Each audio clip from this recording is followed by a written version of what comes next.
මෙහි ඇති සුවිශේෂත්වය වන්නේ ලොව පුරා විසිරී ඇති විවිධ දැනුම් පද්ධතීන් සංසන්දනාත්මකව විශ්ලේෂණය කර වඩාත් නිවැරදි සහ ගැඹුරු පෞද්ගලික අනාවරණයන් ලබා දීමට ඇති හැකියාවයි.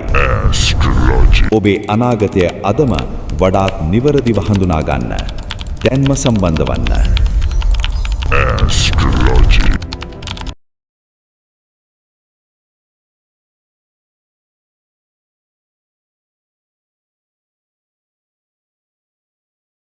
නිවසක් මිලදී ගන්න. ඔබේ නිවස විකුණා ගන්න. කතා කරන්න 0.7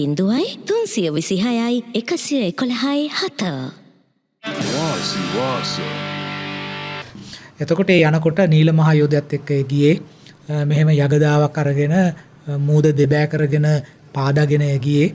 ඊට පස්සේ ඒ රටට ගිහිල්ලා මෙහෙම වැලි මිරිකලා පෙන්නුවාම නීල මහා යෝධයා ඒ පාලකයෝ බියෙන් ත්‍රස්ත වෙලා මෙහෙම යටත් වුණාය කියලා ඒ වගේ කතාවක්.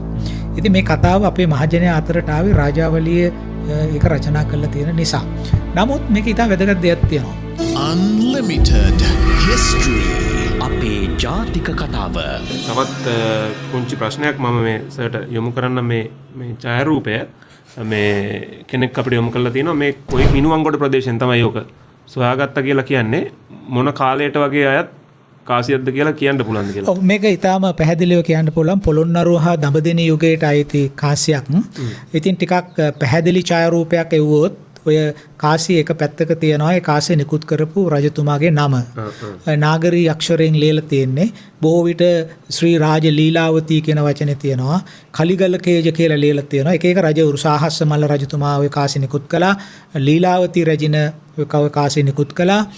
මේ ඒ වගේ රජවරු කීප දෙනෙක් පොළොන්නරු යුගයේ සිට ඔය මම හිතන්නේ ඔය මේ ලෝකඩ මිශ්‍රිත කාසියක් තමයි තඹ කාසි අර කොළ පාට වෙලා තියෙන ඔක්සයිඩ් බැඳලා තියෙනවා. ඒතකොට පොළොන්නරු යුගයේ සිට දඹදෙණි යුගයේ දක්වා කාල පරිච්ඡේදයේදී ওই කාසිය නිකුත් කළා. නමුත් මධ්‍යකාලීන රන් කහවණුව කියලා කියන රන් කහවණුවෙත් ඔය රූපමයි ඔය ප්‍රමාණයටමයි ඒ කාසිය තියෙන. ඒක ටිකක් ඊට වඩා කලින් නිකුත් කරපු කාසියක්. අනුරාධපුර යුගයේ අවසාන කාලයේ තමයි මධ්‍යකාලීන රන් කහවණුව නිකුත් කරයි කියලා දැන් පුරාවිද්‍යාඥයින් අතර එකඟතාවක් තිබෙන්නේ. එතකොට අපිට කියන්න පුළුවන් ඔය වගේ කාසි දහස් ගණනක් ලංකාවේ හම්බෙලා තියෙනවා. ලංකාවේ විතරක් නෙමෙයි අප්‍රිකාවේ මොගඩිෂු වලත් වලිනුත් ඔය වගේ කාසි කීපයක් මේ කාසිය මේ ඔය කාසිය ඒ හැඩේ නෙමෙයි ඔය කාසිය අප්‍රිකාවේ මොගඩිෂු වලිනුත් හම්බෙලා තියෙනවා. ඒ කියන්නේ ඒ කාලේ තිබිච්ච වෙළඳ කටයුතු හරහා මොගඩිෂු වලටත් මේ අපේ දඹදෙණි කාසිය ගිහිල්ලා තියෙනවා. ඒක තමයි ජාත්‍යන්තර වෙළඳාමේ තියෙන ස්වරූපය. කාසි දහස් ගණනකටත් වැඩි වෙන්න පුළුවන්.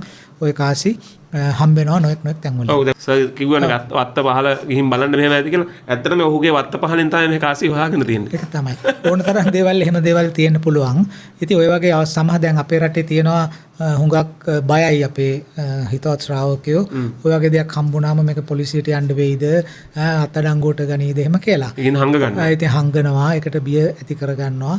ඉතින් එහෙම තමන්ගේ වත්තේ තිබිලා කොහේ හරි තැනක හම්බුණා නම් ඒක තමුන්ගේ සන්තකේ තබා ගැනීමේ කිසි ප්‍රශ්නයක් ඇති වෙන්නේ නැහැ. ප්‍රශ්න ඇති වෙන්නේ නීතියෙන් ඒවා හොයා ගැනීමේ අරමුණින් හාරලා ඒවා ගොඩ දැමීමයි. ඉතින් එහෙම නැත්නම් ඒක තියාගන්න අකමැත්තක් බියක් තියනවා නම් ග්‍රාම නිලධාරී මහත්මයා හරහා ඒක පුරාවිද්‍යා නිලධාරීතුමාව දැනුවත් කරලා ඒක ලබා දෙන්න පුළුවන් එතුමාට. එතුමා ඒ අදාළ නීති ප්‍රකාරවේ කටයුතු කරන්න තමයි සාමාන්‍ය හරියටම ඒ ලේඛනගත වීම හරියට ඒ බාර දෙන උදවිය අතින් වෙනවද කියලා ඔබ බලන්න ඕනේ. ඔව් නෑ මම කිව්වේ න්‍යායාත්මක රටේ තියෙන නීතිය. ඔව්. ඉතින් ඒක ක්‍රියාත්මක වීමේදී ක්‍රියාත්මක වන ආකාරය මෙහෙමනේ. දැන් මේ නුවන් අපි කතා කරන භාෂාව නෙමෙයි ලියන්නේ. ඒ වගේ තමයි මේ ක්‍රියාත්මක වීමයි නීතියයි කියන අතරෙත් සමාජය ඇතුලේ එහෙම දේවල් තියෙනවා. ඉතින් කොහොම හරි අපිට අපේ හිතවත් ශ්‍රාවකින්ට කියන්න තියෙන එහෙම දෙයක් ලැබුණොත් එහෙම රටේ නීතිය අනුව ක්‍රියා කරන්න ඕන. ඒක දැනුවත් කරන්න ඕන පුරාවිද්‍යා නිලධාරීවරයා. පුරාවිද්‍යා නිලධාරීවරයාට වඩා ලේසි තමයිගේ ග්‍රාම නිලධාරීවරයා දැනුම් දෙන එක. එතුමා තමයි රාජ්‍ය නීතිය ක්‍රියාත්මක කරන පල්ලෙහා මට්ටමේ ඉන්න නිලධාරීවරයා. ප්‍රාදේශීය ලේකම්තුමා ඉන්නවා. ඉතින් කොහොම කාසියක් දෙයක් හම්බුනම ඕවා උස්සගෙන ප්‍රාදේශීය ලේකම් කාර්යාලවල රස්තියාදු වෙන්න අපේ ජනතාවට වෙලාවක් නැහැ. එහෙම වුණෙත් නැහැ ඒක පැත්තේ. ඒක උමනාවුත් නැහැ. ඉතින් ඒක තමා සන්තකේ තියාගෙන හිටියයි කියලා එහෙම ක්‍රියාත්මක වෙන්න නීතියකුත් නැහැ. නමුත් පුරවැසියෙක් හැටියට යුතුයකමක් තියෙනවා. එහෙම දෙයක් හම්බුනහම ඒ නිලධාරීන්ට එක දැනුම් දෙන්න. ඔව් සර් මේ කතා කරන භාෂාව සහ ලියන භාෂාව ගැන කිව්වොත් මේ ඒක තාත්තා කෙනෙක් මට ප්‍රශ්නයක් යොමු කරලා තිබ්බා. අර අපි ගිය වරත් ඇහුවා මම හිතන්නේ ඔහුට ඒ තරම් පැහැදිලි වෙලා නැහැ. මේ අපේ ඓතිහාසික නාට්‍යවල ඒ කියන්නේ අපි දැන් දුටුගැමුණු රජුරෝ හරි ඒ වගේ රජ කාලේ කතාවල තියෙන චිත්‍රපටිවල නාට්‍යවල තියෙන කතා කරන භාෂාවක් තියෙනවනේ පොඩි ලිඛිත භාෂාවට කිට්ටු. ඔබ පැමිණියේද ඔබ කොයි සිට පැමිණි කෙනෙක්ද වගේ අපි කතා සාමාන්‍ය දැන් අද ව්‍යවහාරයේ තියෙන විදිහට නෙමෙයිනේ කතා කරන්නේ පොඩි ශෛලිගත විදිහකට කතා කරන්නේ. ඒ විදිහටද අපේ පැරණි කතා කළේ නෑ. ඒ නාඩගම් නාඩගම් නිර්මාණය කරනකොට ඒ අය ඒ ආభాෂය ලැබුවේ අපේ සම්භාව්‍ය සාහිත්‍ය කෘතිවල තියෙන භාෂාවෙන්. සද්ධර්ම රත්නාවලිය. සද්ධර්ම රත්නාවලිය වෙන සද්ධර්ම රත්නාවලිය නම් හොඳයි. ඒකේ පොඩ්ඩක් ජන භාෂාව තියෙනවා. සමහර ඒවා අමාවතුර බුත්සරණ වගේ කෘතිවල තිබුණ ඒ භාෂාවෙන් තමයි ආభాෂය අරන් තියෙන්නේ. මොකද ඒකට හේතුව වෙන්න ඇත්තේ හුඟක් වෙලාවට නාඩගම් වලට ආවේ ඓතිහාසික ප්‍රවෘත්තිනේ. එක්ක සාලියා ශෝකමාලා වෙන්න පුළුවන්. එහෙම කතානේ තිබුණේ. දැන් මාතලන් වගේ චිත්‍රපටිවල වුණත් ඒ වගේ භාෂාවනේ තියෙන්නේ. ඉතින් අනික ඒවා දකුණු ඉන්දියාවේ චිත්‍රාගාරවල කළේ. එතකොට මේ හේතු නිසා. නමුත් මහජනයා ඊට වඩා සුකනම්ය විදිහට කතා කරන්න ඇති. හොඳයි පැරණි නම් බැලුවමත් හරි මේ සරලයිනේ සර්. අපි නැවැත්තුවේ මහාචාර්යතුමනි වසබ රජුරෝ ගැන කතා කරලා. දැන් එතනින් එහාට අපි ආයේ අර අපේ රාජදූරාවලියේ මාවතට පිවිසිලා ආයෙත් කතා බහ කරගෙන යනවා. වසබ රජතුමාගෙන් පස්සේ වසබ රජතුමාගේ පුත්තු ගැන ඒ පවුල ගැන නොයෙකුත් විදිහේ ශාස්ත්‍රීය සංවාද තියෙනවා. ඒකට හේතුව තමයි වසබ රජතුමා සම්බන්ධයෙන් ඔහුගේ පෞද්ගලික තොරතුරු සම්බන්ධයෙන් මහාවංශය ආදී ඓතිහාසික මූලාශ්‍ර සඳහන් කරන කරුණු වලට වඩා වෙනස් ආකාරයේ කරුණු මේ සෙල්ලිපිවල සඳහන් වෙලා තිබීම. දැන් උදාහරණයක් හැටියට කියනවා නම් දැන් වසබ රජතුමාගෙන් පස්සේ රාජ්‍යයට පත්වන්නේ ඔහුගේ තිස්ස කියන පුත්‍රයා. එතකොට මේ තිස්ස කියන පුතා ඇරුණට පස්සේ දැන් උත්තර කියලා පුතෙක් ගැනත් සඳහන් වෙනවා. ඒ වගේම සෙල්ලිපියකෙත් තියෙනවා දුටග කියලා පුතෙක් ගැන. සමහර විද්‍යාඥයෝ කියනවා මේ දුටග කියලා කියන්නේත් උත්තරටමයි කියලා. ඉතින් කොහොම හරි අපි බැලුවොත් එහෙම මේ උත්තර දුටග කියලා කියන්නේ දෙන්නෙක් නම් ස්වාධීන දෙන්නෙක් නම් වසබගේ පුතු හැටියට සඳහන් වෙන. එතකොට තිස්ස තව එක්කෙනෙක්. එහෙමනම් වසබ රජතුමාට පුතුන් තිදෙනෙක් සිටි බව අපිට ඒකෙන් පේන්න තියෙනවා. ඉතින් මේ අර දුටග උත්තර දුටග ගැන වංශකථා සඳහන් නොකිරීම මගින් අපිට තේරෙන එක දෙයක් තියෙනවා. මේ වංශකථා ඒ තරම් උනන්දුවක් දක්වලා නැහැ වසබ රජතුමා පිළිබඳව තොරතුරු වාර්තා කරන්නට. ඊළඟට ශිලාලේඛනවල දැක්වෙන පරිදි ඔහු විසින් කළ තිබෙන දැවැන්ත සමාජ මෙහෙවර දිහා බලනකොට වංශකථා ඒ තරම් සාධාරණයක් වසබ රජු වෙනුවෙන් ඉෂ්ට කරාද කියන එක පිළිබඳව අපට පැහැදිලිතාවකට එන්න පුළුවන් කමක් නැහැ. මම හිතන්නේ අපිට අනුමාන කරන්න පුළුවන් මේ ඉතිහාසය රචනා කරනකොට ඕනෑම රචකයෙකුට ඒ රචකයාගේ කිසියම් අරමුණක් කිසියම් එක පැත්තකින් බලනකොට පක්ෂපාතීත්වයක් තියෙනවා. ඒක ඕනෑම රචනයකදී ඒ අර මේ ආත්මගත සංවේදනයෙන් මිදෙන්න හරිම අමාරුයි. ඇත්තේ මේ රජවරුන්ට සාපේක්ෂව වසබ රජතුමා විශාල වැඩ කොටසක් රට වෙනුවෙන් කළා. අපි කිව්වා සඳහන් කළා පහුගිය වැඩසටහන් වලදී අර ප්‍රාදේශීය පළාත් බෙදීම් ප්‍රදේශ බෙදීම් වගේ පරිපාලන කටයුතුත් එතුමාගේ සෙල්ලිපි වල අපිට පළමුවෙන්ම පෙනෙන්න පටන් ගන්නවා කියලා. අර කන්නිකා ආස්ථාන වගේ දේවල්. ඒ වගේම එතුමාගේ කාලය වෙනකොට ලංකාවේ කාසියක් අච්චු ගහලා නීතිගත වීමත් අපිට පේන්න තියෙනවා. ඊළඟට රටේ දේශීය ආදායම් ජාලය බදු වර්ග ක්‍රමානුකූල බවට පරිවර්තනය වීම වුණා. ඉතින් දැන් මෙහෙම බැලුවම දැන් වංශ කතාවල බොහෝ වෙලාවට සඳහන් කරන්නේ ආගමික ගොඩනැගිලි වලට උදව් කරපු ආරාම වලට උදව් කරපු පාලකයෝ ගැන තමයි ටිකක් අභිරුචියෙන් වර්ණනා කරලා තියෙන්නේ. වසබ රජුමත් එහෙම කළා. ඉතින් සමහර විට ඒ එතුමා විසින් කරපු අනිත් සමාජශීලී වැඩ සඳහන් නොකරේ ඇයිද කියන එක ගැන ප්‍රශ්නයක් තියෙනවා. මොකද සමහර අවස්ථාවල සමහර රජවරු දැන් අමණ්ඩගාමිනී අබේකෙන් රජතුමා මාඝාත නීතිය පැනෙව්වයි කියලා වංශ කතා කියනවා. මාඝාත නීතිය කියලා කියන්නේ කිසිදු සතෙක් මැරීම ඝාතනය කිරීම තහනම් කියන එක. එතකොට සමහරට ඒක ආගමික අර්ථයක් දෙන නිසා එහෙම කිව්වා වෙන්න පුළුවන්. කෙසේ වෙතත් අපිට පේන දේ මධ්‍යස්ථව බැලුවොත් වසභ රජතුමා පිළිබඳව ඒ වාර්තා කිරීම ප්‍රාමාණික නැහැ. කෙසේ හෝ ඒවා අපිට තවදුරටත් ඒ ගැන කතා කිරීම අපි බලාපොරොත්තු වෙන්නේ නැහැ. වසභ රජතුමාගෙන් පස්සේ රාජ්‍ය හිමි කරගන්නේ තිස්ස කියන ඔහුගේ පුතා. නමුත් වංශ කතාවල හඳුන්වා දීලා තියෙන්නේ වංකනාසික තිස්ස කියන එක. ඒ කියන්නේ වක් නැහැයක් ඇති තිස්ස කියන එක. සමහර විට මේ වගේ මේ රජවරුන්ට නම් පට බැඳලා තියෙනවානේ හරියට අපේ මේ ඉතිහාසයේ. ඒක තමයි මම අහන්න දැස දැන් ඇත්තටම මේ තිස්ස රජතුමාට උපදිනකොට දාපු නමම නෑ කවුරු හරි පටවද අපි කියන්නේ ඔව් කොටගාමිනී කියලා කියනවා. අපි එහෙම කියනවනේ. එතකොට ඔය දැන් ඔය කල්ලාට නාග කියන නම. කල්ලාට කියන්නේ හිස මුඩු කළ කියන එකනේ. එතකොට හිස මුඩු කළ නාග. තට්ටනාග කියන එක. තට්ටනාග කියන එකට. එතකොට වංකනාසික තිස්ස. දැන් මේවා මහජනයා තමයි පටබඳින්න ඇත්තේ. මේ මහජනයා පටබැඳපු දේවල් මතකයෙන් එනකොට පස්සේ ඉතිහාසයට ඒක ඇතුළත් වෙනවා. එතකොට අමණ්ඩ ගාමිනී අබේ කියන එකෙත් ආමණ්ඩ කියන වචන ගැන මතභේද තියෙනවා. ඒක මොකද? සෙල්ලිපි වල කොටනකොට රජවරු තමන්ගේ අනවර්ත නාමයත් එක්කම කොටයිද? කවදාවත් එහෙම කොටන්නේ නැහැ. එහෙම කොටන්නේ නැහැ. එහෙම කොටලා තියනවා නම් නෑ එහෙම කොටලා එහෙම අපිට පේන්නේ නැහැ. දැන් කවදාවත් වංකනාසික තිස්ස කියලා සෙල්ලිපි වල නැහැනේ. සෙල්ලිපි. එතකොට කෙනෙක් අහන්න පුළුවන් එහෙමනම් ඒ රජුරෝ වංකනාසික තිස්සද කියලා අඳුරගන්නේ කොහොමද කියලා. ඒකට මම උදාහරණ කියන්නම් කොහොමද කියලා. එතකොට රජවරු මොකද දන්නවද කරන්නේ? එයා පෙනී හිටින්නේ තිස්ස. ගාමිණී තිස්ස කියලා පෙනී හිටිනවා. එතකොට ගාමිණී තිස්ස සෙල්ලිපියක් කොටනකොට කියනවා මගේ තාත්තා අහවල් එක්කෙනා. හරි මගේ සීයා අහවල් එක්කෙනා. හරි එතකොට අnder ගහන්න කියනවා මහරජ වහාය පුත ගාමිණී තිස්ස කියලා කිව්වා. මහරජ වහබගේ පුතා වූ ගාමිණී තිස්ස කොහොම අපි දන්නවා මේ වංශ කතාවේ ඉන්න වංකනාසික තිස්ස තමයි මේ ඉන්නේ කියන එක. ඉතින් ඒ නිසා අපිට රජවරු හඳුනා ගැනීම තරම් අපහසුතාවකටපත් වෙන්නේ නැහැ.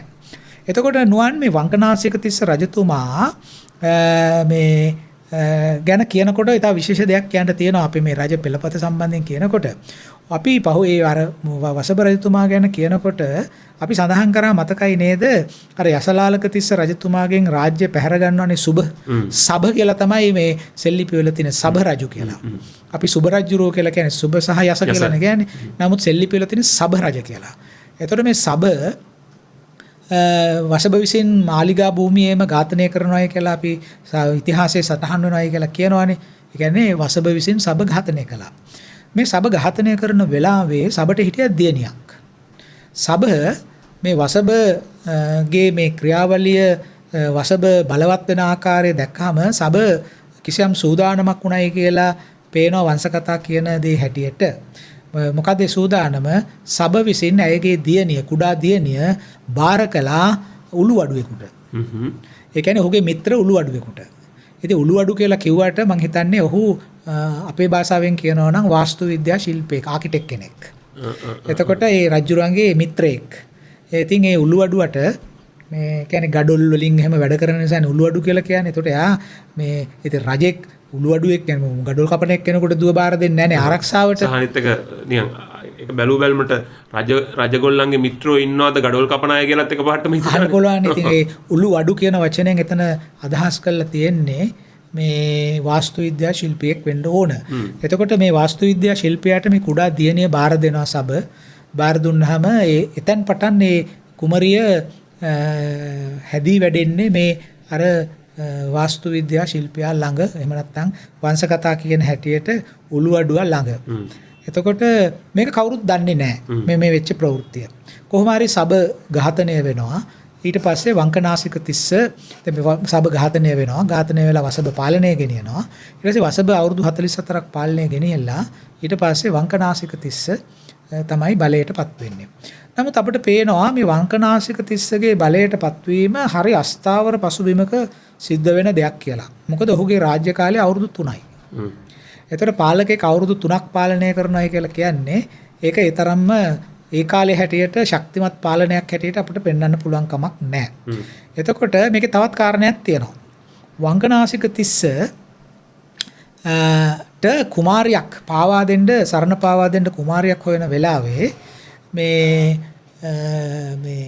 වසභ රජතුමාට දැනගන්න ලැබෙනවා මේ අර උළු අඩුවා ගාව රූපත් කුමරියක් ඉන්නවයි කියලා දැකලා ඒක ඇවතුම් පැවතුම් දැකලා ආරංචි වෙලා ඒක සොයලා බැලුවට පස්සේ ඒ උළු අඩුවා ඒ වාස්තු ශිල්පියා රජුරන්ට කියනවා මේ කවුරුත් නෙමෙයි මේ ඔබ අතින් මියගිය සබ රජුරුවන්ගේ දියණියයි කියලා. එතකොට සමහර විට මේ කතා මේ සරණ බන්ධනය සාධාරණීකරණය කිරීම හෝ ඊට නෛතික භාවයක් ලබා දීම සම්බන්ධයෙන් හෝ නිර්මිත කතා ප්‍රවෘත්තියක් වෙන්නත් ඉඩකඩ තියෙනවා. කෙසේ හෝ අවසාන විග්‍රහයේදී අපිට කියන්න තියෙන්නේ සබගේ දියණියක් තමයි වංකනාසික තිස්ස විවාහ කරගන්නේ. ඒතර විවාහ කරගෙන ඔහුට අවුරුදු 3යි පාලනය ගෙනියන්න පුළුවන් වුණේ. වංකනාසික තිස්සගෙන් පස්සේ ඔහුත් යම් බෞද්ධ ආරාමවලට එහෙම යම් උදව් කළා. නමුත් ඔහු විසින් කරපු විශේෂ කටයුත්තක් අපිට පේන්නේ නැහැ. මේ නමුත් වංකනාසික තිස්සත් විසින් කරවපු සෙල්ලිපිත් එකක් දෙකක් තියෙනවා. එතකොට වංකනාසික තිස්ස අවුරුදු 3යි. ඔහුගේ අවුරුදු 3ක කාලය ඒ තරම් වැඩ කරන්න කාලයකුත් නෙමෙයි. මේ ඔහුගේ රාජ්‍ය පාලනය අවසන් වුණාම රාජ්‍ය බලයට පත් වෙන්නේ අර ඔහුගේ මේ සුබගේ දියණියනේ මේ බලයට පත් වෙන්නේ. සුබගේ දියණියනේ සරණ පාවා ගන්න යහපත් වෙන්නේ. ඊට පස්සේ වංකනාසික තිස්සගෙන් පස්සේ බලයට පත් වෙන්නේ ඔහුගේ පුතා ගජබා. කියන වංකනාසික තිස්සගේ පුතා. වංකනාසික තිස්සගේ පුතා තමයි රාජ්‍ය බලයට පත් වෙන්නේ. ඔහු ක්‍රිස්තු වර්ෂයෙන් 114 ඉඳලා 136 වෙනකන් අවුරුදු 22ක් පාලනය කරනවා. එතකොට ගජබාහු රජතුමා අපි ඉතිහාසය හොඳට දන්න රජෙක් නේද? එතකොට මූද පලාගෙන ගිහිල්ලා ලොකු රාජකාරී කරයි කියලා අපේ මතකයේ තියෙනවා. දැන් ගජබාහුක මේ ගජබාහු රජුරුවන්ගේ නම ගජබාහුක ගාමිණී අබය. මේ ගජබාහු කියන නම ඔහුට පටබැඳපු නමක් නෙමෙයි. මොකද ශිලාලේඛනවලත් ඔහුගේ නම ගයබහු ගමිණී අබය කියලා ඉතා පැහැදිලියෙන් සඳහන් කරලා තියෙනවා. ගජබාහුක කියලා කියන්නේ මේ හස්තීන්ගේ වැනි අත් ඇති. ඒ කියන්නේ බලවත් රජෙක්. දැන් පරාක්‍රම බාහු කියලා කියන්නේ. එතකොට බාහු දෙක වලින් තමයි පරාක්‍රමය පෙන්වුවේ. එතකොට පාලනය බොහොම හස්තීන් වගේ හස්තියෙක් වගේ පාලනය කරපු කෙනෙක් කියන අරුතෙන් තමයි මේකේදී. නමුත් ඔහුට උපතින්ම මේ ගජබාහුක කියන නම ලැබෙන්න ඇති. එතකොට මේ ගජබාහුක ගාමිණී අබය දැන් වංකනාසික තිස්සට රජ කරන්න හමුනේ අවුරුදු 3යි. ඔහුට පස්සේ ගජබාහුක ගාමිණී අබය රජ කරනවා. එතකොට ඔහු අවුරුදු 22ක් රජ කරනවා. එතකොට එහෙමනම් ඔහු බලවත් කියලා අපිට පේන ඔහුගේ පියාට වැඩිය. එතකොට ගජබාහුක ගාමිණී අබේ රජුරෝ ඊටාම දැන් අපිට ඉතිහාසයෙන් ඉදිරිපත් කරලා තියෙන්නේ අර ඔබ මතක් කරා වගේ නීල මහා යෝධයත් අරගෙන යගදාවකුත් අරගෙන ගොළු මොහොත දෙබෑ කරගෙන ඉන්දියාවට ගිහිල්ලා ගිහිල්ලා මිනිස්සු ඉල්ලගෙන සටන් කරලා එහෙම කතාවක් 12000ක් අරන් ආවා. මේ බැලි මිරිකල වතුර ගත්තා නීල මහ යෝධයාට කියලා. ඉතින් එහෙම කතා අපිට තියෙන ඇත්තෙන්ම මේ මහ ජනතාව අතරට ඒ කතා ඇවිල්ලා තියෙන්නෙත් අපේ ඓතිහාසික ප්‍රවෘත්ති හරහාමයි. අපි ඒක ඉදිරියට කතා කරමු. ඊට කලින් අපි ඇත්තට මෙහෙම වුණාද කියන කතා කරන්න පුළුවන් නේ අපිට. දැන් ගජබාහුක ගාමිණී අබේ රජතුමා ඊටම මධ්‍යස්තව රජ කරපු කෙනෙක් බව අපිට පේනවා. ගජබාහු රජුරෝ මහා විහාරයටත් උදව් කළා. මහා විහාරයට උදව් කරපු බවට මහා විහාරයට කහවණු ලක්ෂයක් වේදම් කරලා භූමියක් පවරා දීපු ආකාරය පිළිබඳව වංශ කතාවල සඳහන් වෙනවා. ඒ වගේම ඔහු අබේගිරියටත් උදව් කළා. ඒතර බොහෝම සමතුලිත ආකාරයක දෙපැත්තටම උදව් කළා. ඒ කියන්නේ මේ සමාජයේ පවත්වාගෙන යන්න නම් මේ ආගමික දාර්ශනික අදහස් ප්‍රචාරය කරන හැම ආයතනයකටම සමසේ උදව් කිරීම.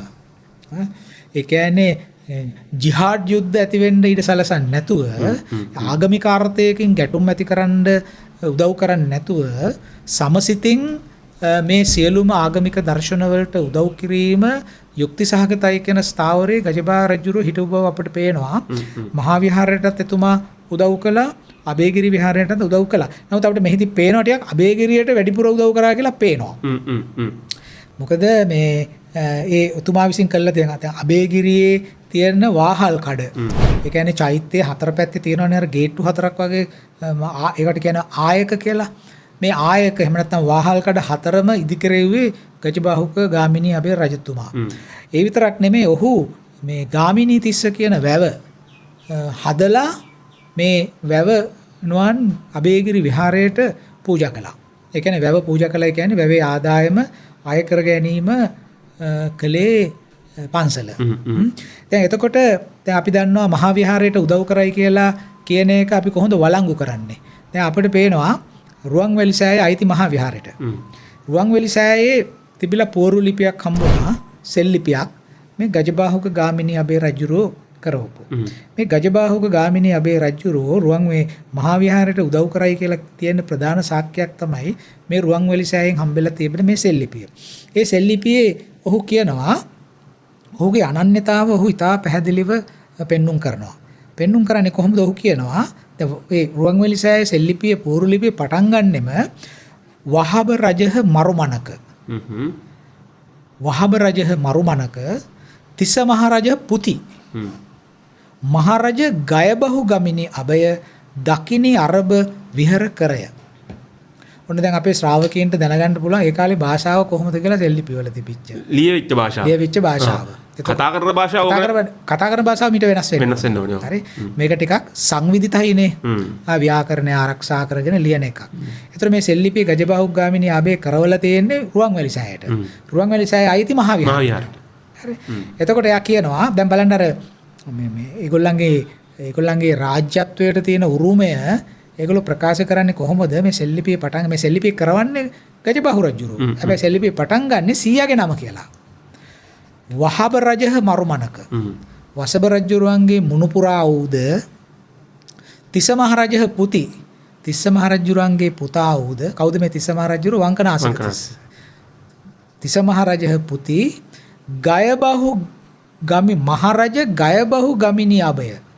මහරජා වූ ගජබාහුක ගාමිණී අබේ රජුරෝ දකිනි අබය අරබ විහර කරය. දක්ෂිණ ආරාම විහාරය කෙරෙව්වා. එතකොට කොහටද මේ කෙරෙව්වේ? මහා විහාර රුවන්වැලි සෑයට. රුවන්වැලි සෑය අයිති මහා විහාරයට. ඊළඟට අබේගිරියට උදව් කරපු එක ගැනත් අපිට පෙන්වන්න පුළුවන්කම තියෙනවා. ඒවත් හුඟක් සෙල් ලිපි වල සඳහන් කරලා තියෙනවා රජුරු කරපුවා. දැන් ඔය රතන ප්‍රාසාද කියලා ගොඩනැගිල්ලක් තියෙන අනුරාධපුරේ රතන ප්‍රාසාදයේ තියෙන සෙල් ලිපියක්. ඒ සෙල් ලිපියක් ගජබාහු විසින් කරවලා තියෙන්නේ. පාලු මැකිච්චාව කියලා අනුරාධපුරේ තියෙන ප්‍රදේශය. පාලු මැකිච්චාවෙනුත් හොයාගෙන තියෙනවා ගජබාහුක ගාමිණී අබේ රජුරුවන්ගේ මේ වැවක්. දැන් අබේගිරියට උදව් කරයි කියන එක ඔය රතන ප්‍රාසාද ලිපියෙන් අපිට ඉතාම පැහැදිලිවම කියන්න පුළුවන්. මොකද ඒ කාලේ ඔය අබේගිරිය හැඳින්වුවේ උත්තර මහා චෛත්‍යය කියලා. එතකොට මේ රතන ප්‍රාසාද ලිපියේ රජුරෝ කියනවා මෙන්න මෙහෙම.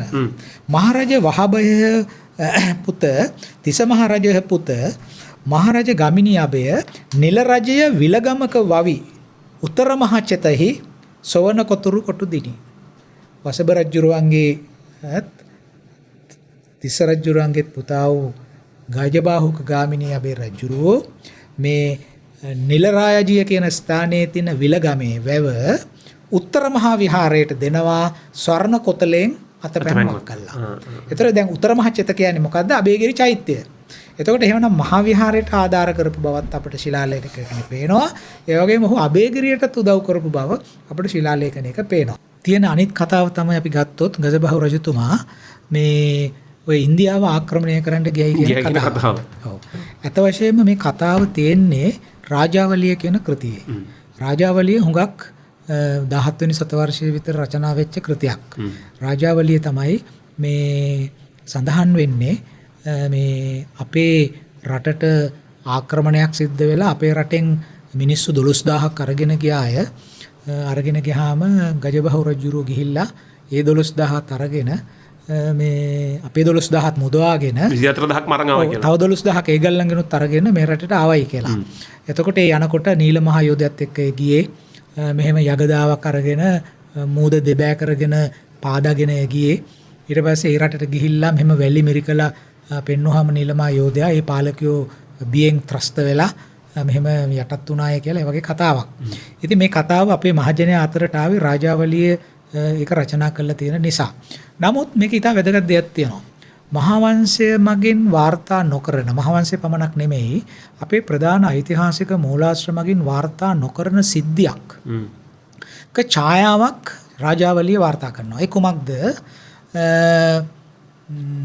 මේ දකුණු ඉන්දියානු ජාතිකයෝ අපේ රටේ ආක්‍රමණය කරලා අපේ රටෙන් මිනිස්සු අරගෙන ඒ රටට අරගෙන ගියයි කියන කතාව. ඔව් සරල සමස්ත විදිහට ගත්තොත් අපෙන් සම්පත් ඒගොල්ලෝ අපේ ඇවිල්ලා අරන් අරගෙන ගියයි කියන එක. එතකොට මේක අපේ ඓතිහාසික ප්‍රවෘත්ති වාර්තා කරන්නේ නැහනේ. නමුත් අපි දන්නවා අඩුම තරමේ එහෙම අරගෙන ගියා නම් අරගෙන යන්න ඕන එක්කෝ අංකනාසික තිස්ස රජතුමාගේ කාලෙදී එක්කෝ වසබ රජතුමාගේ කාලෙදී. නමුත් වසබ රජතුමාගේ කාලෙදී එහෙම ආක්‍රමණයක් කරන්න පුළුවන් කමක් තිබුණේ නැහැ. ඔව්.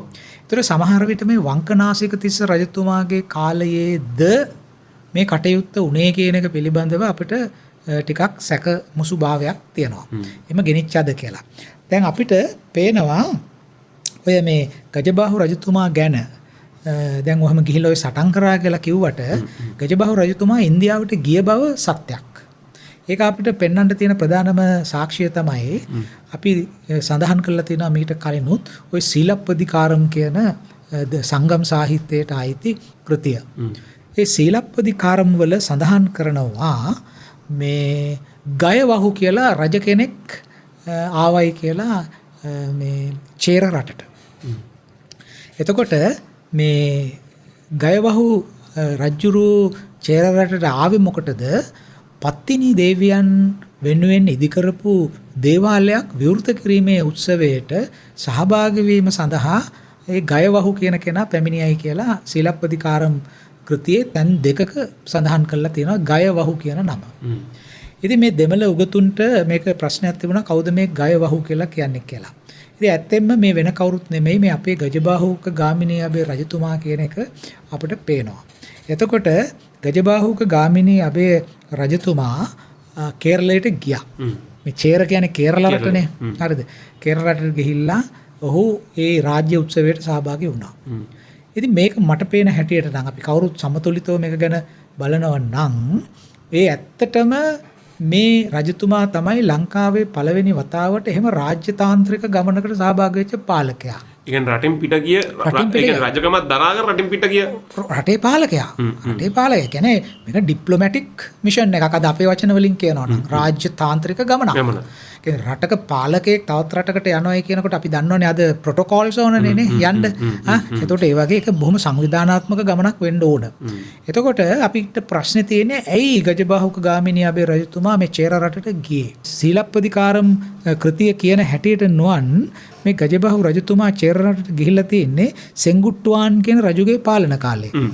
එතකොට මේ සෙන්ගුට්ටුවාන් රජ කියන්නේ ඊටම ප්‍රබල රජෙක්. මේ චේර පාලනය යටතේ හිටපු.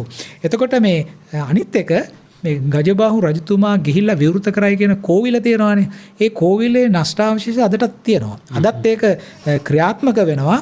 මංගල දේවී පොත්තාල් කියලා හඳුන්වන තැනක් අද තියෙනවා කේරළේ. මේ මංගල දේවී පොත්තාල් කියලා කියන තැන තමයි මේ ගජබාහු රජතුමා ගිහිල්ලා විවෘත කරපු කෝවිල කියන විශ්වාසය පිළිගැනීම අද චේර ජාතික උගත්තු අතර තියෙනවා. එතකොට දැන් අපිට මේකෙන් පේන්න තියෙන දේ තමයි ගජබාහු රජතුමා ඉන්දියාවට දකුණු ඉන්දියාවට ගියයි කියලා මේ රාජාවලිය සඳහන් කරන ප්‍රවෘත්තිය අසත්‍යක් නෙමෙයි. මොකද ඒක දකුණු ඉන්දියානු මූලාශ්‍රයක් මගිනුත් සනාථ කරලා තියෙන දෙපැත්තම ලියවිලා තියෙනවා ආවයි ගියයි කියලා. දෙපැත්තම ලියවිලා තියෙනවා මේ ගියයි කියලා. අනිත් අතට මේ සෙන්ගුට්ටුවාන් කියන රජතුමාගේ පියා මේ නෙදුන් චේරල් අතාන් කියන පාලකයා සහ ඔහුගේ මාමා වෙන චෝල කරිකාලන් වලවන් කියන රජතුමා. ඒ චෝල රජ කෙනෙක්. මේ රජවරු මේ ලංකාවට ආක්‍රමණයක් කරයි කියලා මේ ද්‍රවිඩ සාහිත්‍ය කෘතිවල සඳහන් කරලා තියෙනවා. ඒ කරිකාලන් කියන චෝල රජුරෝ තමයි මේ ආක්‍රමණය කරේ. ආක්‍රමණය කරලා මේ කරිකාලන් කියන රජු තමයි චෝල රජුරෝ කාවේරී ගඟ හරස් කරලා කල්ලනායි කියලා වේලක් ඉදි කරා. ඒ කල්ලනායි වේල අදත් තියෙනවා. ඒ කල්ලනායි වේල ඉදි කිරීමට ලංකාවෙන් කම්කරුවෝ අරන් ගියා කියලා මේ කරිකාලන්ගේ කාලේ. එතකොට මේක බොහෝ විට සිද්ධ වෙන්න ඉඩකඩ තියෙන්නේ වංකනාසික තිස්ස රජතුමාගේ කාලේ වෙන්න ඕන. මේ කරිකාලන් ඇවිල්ලා මේ ඒ කාලේ ලංකාවේ රජුරෝ ශුද්ධ වෘක්ෂයක් හැටියට සලකපු කදම්බ ගහක් මේ කපා විනාශ කරයි කියලත් මේ සඳහන් කළා තියෙනවා මේ සංගම් සාහිත්‍යයට අයිති පනිට්ටුපත්තු කියලා කෘතියක් තියෙනවා. මේ පනිට්ටුපත්තු කියන කෘතිය තමයි මේ ප්‍රවෘත්තිය සඳහන් වෙන්නේ. දැන් බලන්න අපේ ඉතිහාසයේ මේ ප්‍රවෘත්තිය සඳහන් කරන්නේ නැහැ. සඳහන් කරනවා පස්සේ කාලේ කෘතියක් රාජාවලිය ඒකේ අග කොටස. කියන්නේ වලිගේ තමයි අපිට සඳහන් කරලා තියෙන්නේ මේ යුද්ධයකට ඒ රටට ගියයි කියලා. එතකොට මට හිතෙනවා මේ ඉතිහාස ප්‍රවෘත්ති අපි දකුණු ඉන්දියානු සාහිත්‍යයයි අපේ සාහිත්‍යයයි තියෙන තොරතුරු ඔක්කොම ගත්තාම වංගනාසික තිස්සගේ පාලන කාලේ ඉතා සුළු කාලයක් අවුරුදු 3ක්. ඔහුට රාජ්‍ය ස්ථාවරව ගෙනියන්න පුළුවන් වුණේ නැහැ කියලා අපිට පේනවා. මේ කාලේ මේ කරිකාලන් මේක කරන්න ඇති. මේ ඊට පස්සේ දැන් මේකෙන් අමනාපයක් හටගත්තානේ. ඉතින් රජ්ජුරුව ගජබාහුග ගාමිණී අබේ රට ඇතුළෙත් මහා විහාරයේ අබේගිරිය සමතුලනය කරා. ඔහුට ඕනුණා මේ විදේශ ප්‍රතිපත්තිය තමන්ගේ අසල්වාසියාත් සමග විදේශ ප්‍රතිපත්තිය හොඳ මට්ටමකින් ගෙනියන්න. මොකද හේතුව ඔහු දැනගෙන හිටියා මේ කාලේ වෙනකොට රෝම අධිරාජ්‍ය ඉතාම ඉහළ තත්ත්වයට ඇවිල්ලා තිබුණේ. ක්‍රිස්තු වර්ෂයෙන් දෙවනි සතවර්ෂයේ ගජබාහුගේ කාලය ක්‍රිස්තු වර්ෂයෙන් දෙවනි සතවර්ෂය. ක්‍රිස්තු වර්ෂයෙන් දෙවනි සතවර්ෂය කියන්නේ ගජබාහු රජකලේ ක්‍රිස්තු වර්ෂ 114 136 අතර කාලෙනේ. ඒතර මේක දෙවනි සතවර්ෂයට වැටෙන්නේ. ක්‍රිස්තු වර්ෂයෙන් දෙවනි සතවර්ෂය කියලා කියන්නේ ඊටාම කීර්තිමත් ශ්‍රේෂ්ඨ අධිරාජ්‍යයන් 5 දෙනෙක් රෝමයේ පාලනය කරපු කාලය. ක්‍රිස්තු වර්ෂ 101 ඉඳලා ක්‍රිස්තු වර්ෂ 200 දක්වා මේ පාලනය ට්‍රාජන් කියන අධිරාජයාගෙන් පටන් අරගෙන දිගටම යනවා. මේ කාලය තුල රෝමය ඊටාම ශාස්ත්‍රීයත්වයට පත් වෙනවා. විතරක් නෙමෙයි ඉන්නවන් රෝමය විශාල ප්‍රමාණයක් රත්තරන් ආසියාවට ගේනවා කුළුබඩු ලබා ගැනීම සඳහා. එහෙන් ගේනවා රත්තරන්. මොකද රත්තරන් වල තමයි කුළුබඩු හොමාරු කරගත්තේ. රන් වලට. කියන්නේ එච්චර කුළුබඩු වලට වටිනාකමක් තිබුණා. මොකද ඒ කියන්නේ වැවෙන්නේ නැහනේ. හරි. දැන් එතකොට ගම්මෙරිස් කියන ඒවා විශේෂයෙන්ම ගම්මෙරිස් මේ ආහාර කල් තබා ගන්න රසවත් කරන්න ලෙඩ රෝග වලට විශේෂයෙන්ම ප්‍රභූවරුන්ට මේක හුඟක් බලපෑවා. ඒ නිසා ඒ යුරෝපීය සමාජය තුල ඉතා විශාල ප්‍රමාණයක් තිබුණා මේ කුළුබඩු වලට ඉල්ලීමක්. එතකොට මේ ඉල්ලීම නිසා මේ කුළුබඩු ගන්න ආසියාවට ආවනේ. ආවේ ගුජරාට් වලට ආවා. ගුජරාට් වලට වඩා ඵල ප්‍රයෝජනයි පට්ටනම් වලට එන එක තව පහළනේ දෙන්නේ.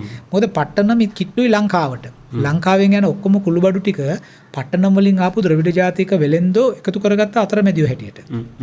එතකොට දැන් ඔය ස්ට්‍රාබෝ කියනවනේ ඉන්දියාවේ වරායවල් වල ඕන තරම් ලාංකික බඩු තිබුණයි කියලා. ඒක හරියට අද අපි කියනවා නම් මේ ලංකාවේ හැම මාකට් එකකම චීන බඩු තියෙනවා කියලා ඒක ඕන තරම් ගන්නවා කියලා කියන්නේ. ඒ වගේ කියමනක් නෙමෙයි කියන්නේ මේක ස්ට්‍රාබෝනේ කියලා තියෙනවා.